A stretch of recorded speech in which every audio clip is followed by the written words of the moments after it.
You ask Tiger to solve. This deals with linear equations with one unknown. The final result is x equals 36. Let's solve it step by step. Group all constants on the right side of the equation. Subtract 3 from both sides. Simplify the arithmetic.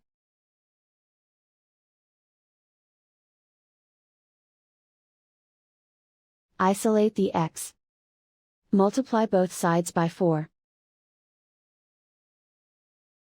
Group like terms. Multiply the coefficients. Simplify the fraction. Simplify the arithmetic. And so the final result is x equals 36.